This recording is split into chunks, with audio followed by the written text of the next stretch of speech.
कि infinity castle movie देखने के बाद आप भी आगे की स्टोरी जानने में इंटरेस्टेड है और मैं बताने में भी इंटरेस्टेड हूँ, तो जिन लोग को स्पॉइलर नहीं चाहिए वो ये वीडियो छोड़कर जा सकते हैं, और जो इंटरेस्टेड है आगे की स्टोरी जानने में वो कंटिन्यू रहे। डोमा कनाव का नाम पूछ रहा होता है, तभी कासुगाए क्रू रहते हैं, वो बोलते हैं कि अपर मून 3 आकाजा मारा गया है। डोमा ऐसा दिखाता है कि उसे बहुत दुख हुआ है, फिर बाद में बोलता है खैर जाने दो, जिस पे कनाव डोमा को कहती है कि तुमने मेरी दोनों बहन को मार दिया है, तुम्हारे अंदर इमोशन नाम की कोई चीज ही नहीं है, तुम्हें पैदा ही नहीं होना था, तुम्हें मर जाना चाहिए था। ऐसी बहुत खड़ी खोटी उसे सुनाती है, जिस पर डोमा कहता है कि तुम हो तो खूबसूरत लेकिन बोलती बहुत कड़वा हो। फिर यहाँ पर डोमा और कनाव की फाइट चालू हो जाती है, लेकिन हमारा डोमा है अपर मून 2 कनाव तो उसके सामने टिक नहीं पाएगी, और डोमा पलक झपकते ही कनाव के हाथ से उसका नीचिरिंग स्वॉर्ड ले लेता है। कनाव अपने स्वॉर्ड के बिना कुछ भी नहीं कर सकती थी, तभी डोमा अपना ब्लड डीमन आर्ट इस्तेमाल करता है, और अब कनाव को लगता है कि वो मारी जाएगी, लेकिन वहाँ पर एंट्री हो जाती है लॉर्ड इनोसे की, जो कि डोमा को देखकर बोलता है ये तो अपर मून 2 है, और अब इसे मारकर मैं हासिरा बनूंगा और लोग मुझे बोलेंगे बीस्ट हासिरा, मतलब सुअर हासिरा जो भी हो। फिर इनोस्के कनाव को बोलता है कि तुम क्या कर रही हो, अगर तुम्हें कुछ हो गया तो सिनोबू बुरा मान जाएगी,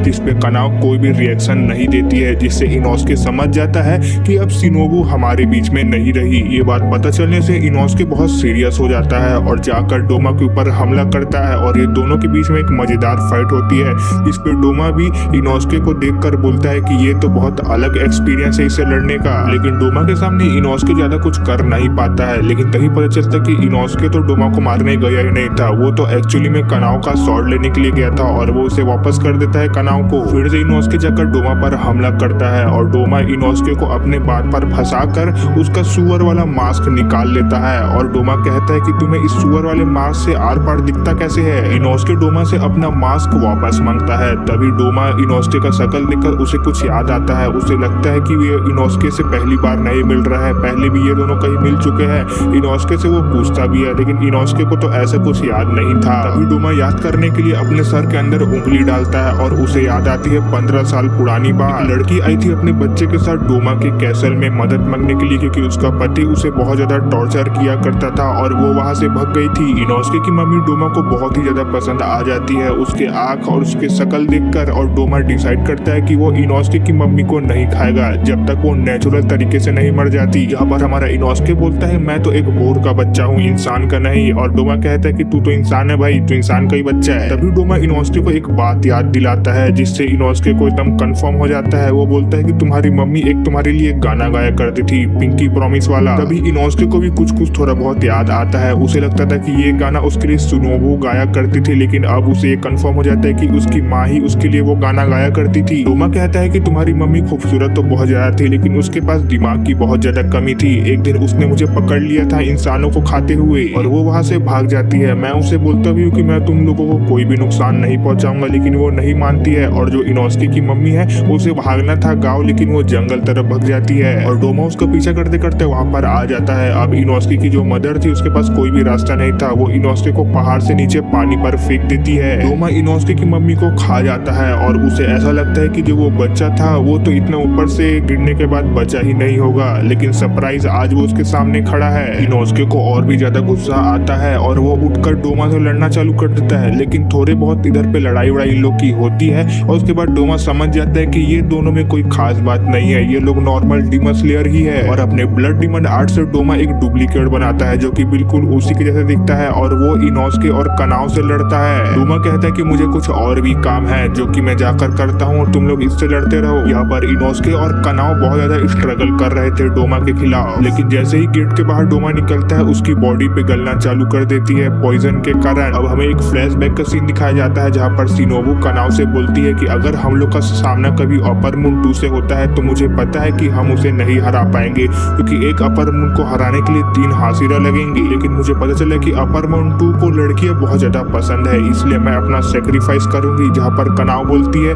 ऐसा कुछ भी करने की जरूरत नहीं है, हम दोनों मिलकर उसे मारेंगे। वो कहती है कि मैं सालों से विस्टेरिया फ्लावर कंज्यूम कर रही हूँ, जो कि डीमंस के लिए एक जहर होता है, और उसके पूरी बॉडी में कई किलो वो विस्टेरिया फ्लावर आ चुके हैं, और जब डोमा ने सिनोबू को कंज्यूम किया था तो वो पूरा जहर उसके बॉडी में चल गया था, जिसका असर दिखने में थोड़ा टाइम तो लगा, लेकिन अब दिख रहा है डोमा बहुत ज्यादा कमजोर हो गया था। ये मौका देखते ही इनोस्के और कनाव जाकर डोमा का सर काटने लग जाते हैं, लेकिन डोमा यहाँ पर अपना अपना लोटस टेक्निक का इस्तेमाल करता है और वो एक बड़ा सा बुद्धा का स्टैचू बना देता है जो कि इनोस्की और कनाओ से लड़ते हैं। शिनोबू बोली थी कि कनाओ को कि मेरे मरने के बाद तुम्हारी जिम्मेदारी है, तुम ही डोमा का सर काटोगी। अब यहाँ पर कनाओ इस्तेमाल करती है फ्लावर ब्रीथिंग का फाइनल फॉर्म, जिसको शिनोबू ने इसे इस्तेमाल करने से मना किया था क्योंकि इसके इस्तेमाल से आंखों पे इतना ज्यादा जोर पड़ता है कि यूजर अंधा हो जाता है। लेकिन इसको इस्तेमाल से यूजर को दुनिया स्लो मोशन में दिखती है और वो यूजर बहुत ज्यादा फास्ट हो जाता है, जिसका इस्तेमाल कर कनाओ डोमा का सर काटने में एकदम सक्सेसफुल हो जाती है। सर कटने के बाद डोमा को ये विश्वास ही नहीं हो रहा था कि ये दोनों बच्चे ने ही उसका सर काट दिया। और फिर हमें आफ्टर लाइफ का सीन दिखाया जाता है जहाँ पर